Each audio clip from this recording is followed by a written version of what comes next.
Well, Jason, the WPBSA has recently launched the Global Club Finder, which is all about bringing together snooker clubs all around the world and all the people who play snooker and participate all around the world. Tell us a little bit about the project. Yeah, there's a lot going on at the WPBSA, and during lockdown and this difficult year that we've been using the time wisely.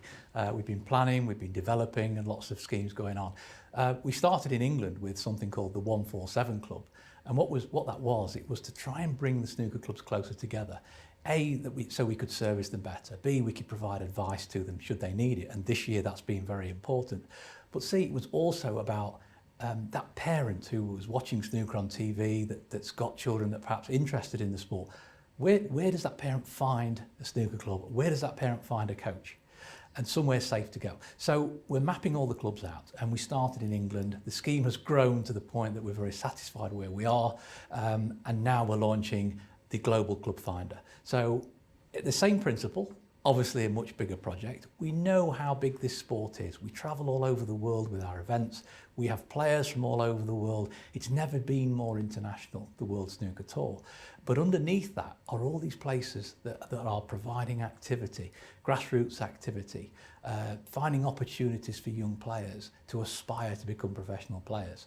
And we're very excited about it. So it's on WPBSA.com. It's on our governing body website, not the World Snooker Tour.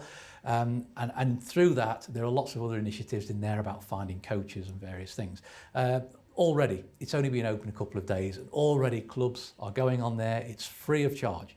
You can go on there, sign your club up, find a club, and we will do our relevant checks and put that club on our map. So very excited already. It's just in the first few days, incredible response. It's amazing, isn't it? When people watch snooker on television and see most of the top players from the UK, China, but actually when you dig beneath the surface and you find out all the far-flung corners of the globe where people still are playing snooker.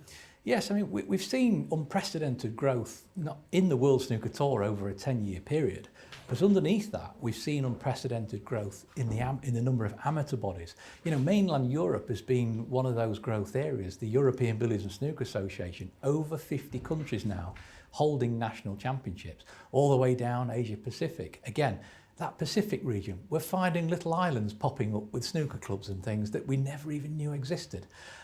So the sport is growing on the top, but actually we need to service it better on the ground. We've relied historically on amateur bodies and other bodies to run these things and develop, but they have very limited resources. What we need to do is push some of those resources that we have at our fingertips in that direction to help map out these clubs and map out a plan for this connected world that we now live in. We've travelled the world trying to promote this sport at professional level, but underneath that there is a huge amount of activity. And this time we have used wisely. We've been mapping out where the sport can go next. And there's a limit. You know, we know our television is global. That means people are watching the sport. That means people want to play the sport. So as we move forward out of this lockdown period, we will utilise the work that we've done now to just demonstrate how big this sport is. And as you can see from the World Snooker Tour, and you can see it here this week, this sport is truly becoming more international.